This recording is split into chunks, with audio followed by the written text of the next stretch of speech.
स्वागत है आपका अपने चैनल एकलव्य स्टडी पॉइंट पे। और मेरा नाम है सचिन और आज की इस वीडियो में हम क्लास 12th की हिंदी पढ़ने वाले हैं और अध्याय है भक्तिन।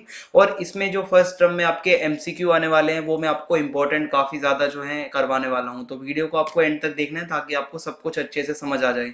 इंस्टाग्राम पे आप मुझे फॉलो कर सकते हैं, कोई चीज़ ना समझ आई हो तो आप आके मुझसे पूछ सकते हैं, आपकी स्क्रीन पर मेरा यूज़र नेम है। और आप हमारे टेलीग्राम ग्रुप को ज़रूर ज्वाइन करें। आपको टेलीग्राम ओपन करना है, class 12 ESP new group search मारना है और आप ज्वाइन हो सकते हैं। 12,000 से ज़्यादा बच्चे ऑलरेडी उसमें ज्वाइन हो चुके हैं। अगर आपको नोट्स पढ़ने हैं हिंदी के, इंग्लिश के, पॉलिटिकल साइंस, ठीक है, हिस्ट्री, सभी के नोट्स हमारी वेबसाइट पे अवेलेबल हैं। वेबसाइट आपके सामने लिखी हुई है, आप गूगल पे जाके सर्च मार सकते हैं और आप नोट्स को पढ़ सकते हैं। आज का हमारा पहला प्रश्न है, भगतिन पाठ किसके द्वारा रचित है? ठीक है, ऑप्शन ए है महादेवी वर्मा, ऑप्शन बी है विष्णु खरे, ऑप्शन सी है हजारी प्रसाद द्विवेदी, ऑप्शन डी है इनमें से कोई नहीं। तो इसका सही आंसर हो जाएगा महादेवी वर्मा। ठीक है, अगला प्रश्न है, महादेवी वर्मा का जन्म कब हुआ? 1999, 1922, 1907 या 1911? सही आंसर हो जाएगा इसका 1907। महादेवी वर्मा का जन्म कहाँ हुआ? जमशेदपुर, आजमगढ़, फर्रुखाबाद या बांग्लादेश? तो महादेवी वर्मा का जन्म हुआ था फर्रुखाबाद में। महादेवी वर्मा को किस रचना के लिए ज्ञानपीठ पुरस्कार दिया गया? ऑप्शन ए नीरजा, यामा, संग्रह गीत या इनमें से कोई नहीं? तो सही आंसर हो जाएगा आपका यामा। भक्तिन संस्मरण महादेवी वर्मा की किस कृति से मतलब लिया गया है या किस कृति में संकलित है? ऑप्शन ए है स्मृति की रेखाएं, ऑप्शन बी है अतीत के चलचित्र, ऑप्शन सी है पथ के साथी, ऑप्शन डी है मेरा परिवार। तो सही आंसर हो जाएगा स्मृति की रेखाएं, यहाँ से ही ये कृति को लिया गया है। भक्तिन कहाँ की रहने वाली थी? ठीक है, अगर आपने चैप्टर अच्छे से पढ़ा होगा तो ये झालावाड़, अहमदाबाद, झूंसी या झांसी? तो उसका सही आंसर हो जाएगा झूंसी। आप नामों में कंफ्यूज बिल्कुल भी ना हो, झूंसी को झूंसी ही पढ़े, कभी आप पेपर में झांसी पे टिक कर दो। ठीक है, तो ये झूंसी से थी। भक्तिन का कद कैसा था? लंबा, छोटा, मझला या बहुत लंबा? तो भक्तिन का कद छोटा था। भक्तिन का वास्तविक नाम क्या था? लक्ष्मी, भक्तिन, लक्ष्मिन या कोकिला? भक्ति का जो मतलब भक्तिन का असली नाम था वो था लक्ष्मिन। भगतिन के विवाह के समय उसकी उम्र कितनी थी? 7 वर्ष, 8 वर्ष, 9 वर्ष या 5 वर्ष? तो उसकी शादी जब हुई थी वो 5 साल की थी। भगतिन का विवाह किस गांव में हुआ? हंडिया, ठीक है, या फिर आप कह सकते हो झारखंड, पटना या समस्तीपुर? तो भगतिन की जो शादी थी वो हुई थी हंडिया नाम के गांव में। भगतिन का गौना किस आयु में हुआ था? 5 वर्ष की आयु में, 9 वर्ष की आयु में, 8 वर्ष की आयु में या 10 वर्ष की आयु में? तो उसका गौना हुआ था 9 वर्ष की आयु में। ठीक है, भगतिन के पति की मृत्यु के समय भगतिन की आयु कितनी थी? 30 वर्ष, 40 वर्ष, 45 वर्ष या 29 वर्ष? तो उसकी आयु थी 29 वर्ष। ठीक है, वो 29 साल की थी। अजिया ससुर किसे कहते हैं? ससुर तो आप सभी को पता होगा, पति के जो पिता हैं। अजिया ससुर क्या होता है? पति के चाचा को या पति के मामा को, पति के दादा को या पति के पापा को? अजिया ससुर हम कहते हैं पति जो होता है उसके दादा को।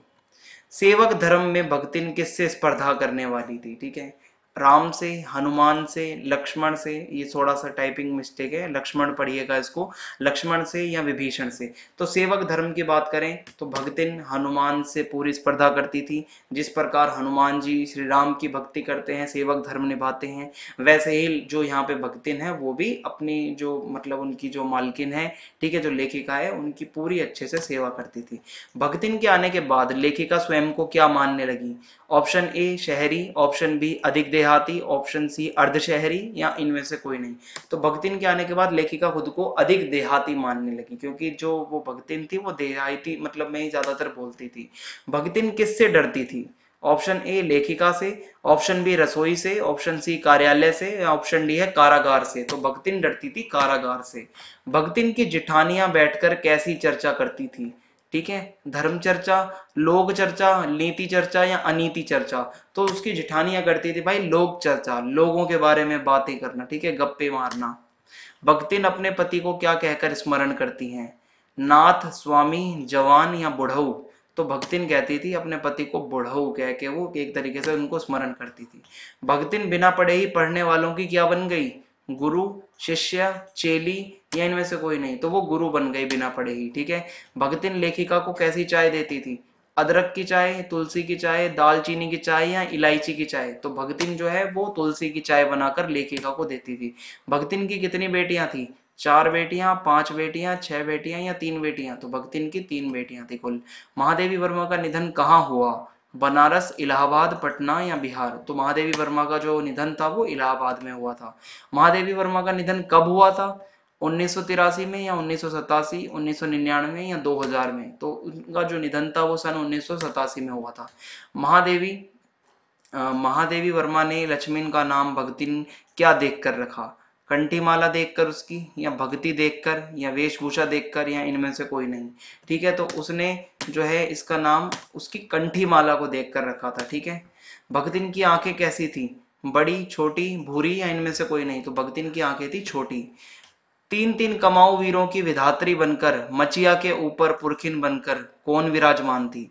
भगतिन की सास, भगतिन या भगतिन की बेटी, या इनमें से कोई नहीं? तो भगतिन की जो सास थी वो थी। ठीक है, इस तरीके से जो विराजमान थी, जो ये पूरा कथन कहा गया है। भगतिन पाठ के आधार पर पंचायतों की क्या तस्वीर उभरती है? ऑप्शन ए है पंचायत न्याय नहीं करती, ऑप्शन बी पंचायत योग्य है, या पंचायतें गूंगी, लाचार और अयोग्य हैं, या इनमें से कोई नहीं? तो पंचायतों की कुछ ऐसी यहाँ पे तस्वीर उभरती है कि पंचायतें गूंगी हैं, लाचार हैं और अयोग्य हैं। खोटे सिक्के की टकसाल, ये किसको कहा गया है इस पाठ में? महादेवी वर्मा को, भगतिन को, भगतिन की सास को, या इनमें से कोई नहीं? तो खोटे सिक्के के टकसाल भगतिन को कहा गया है। लेखिका के बुलाने पर भगतिन क्या कहकर जवाब देती थी? ओए, जी, हाँ जी, या इनमें से कोई नहीं? तो वो देती थी ओए कह के जवाब। ठीक है। भगतिन क्या ना बन सकी? हिटलर, अहिंसक, सत्यवादी हरिश्चंद्र, या इनमें से कोई नहीं? तो भगतिन जो है वो सत्यवादी हरिश्चंद्र ना बन सकी।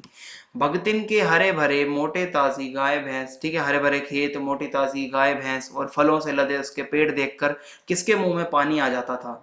उसके जेठ और जेठौत के, या सास ननंद के, अजिया ससुर के, या इनमें से कोई नहीं? तो जो मुंह में पानी आता था वो जेठ जेठौत के में आता था। इसी के साथ यहाँ पे ये अध्याय खत्म होता है। कोई भी चीज आपको अगर इसमें ना समझ आई हो तो आप आके पूछ सकते हैं। अगर वीडियो पसंद आई हो तो लाइक कर दें इसे, और कमेंट करके जरूर बताएं अपना जो भी रिस्पॉन्स है, और चैनल को ज्यादा से ज्यादा सब्सक्राइब कर दें, बेल आइकन को दबाना ना भूलें। वीडियो को ज्यादा से ज्यादा शेयर कर दीजिए। जय हिंद, जय भारत, धन्यवाद।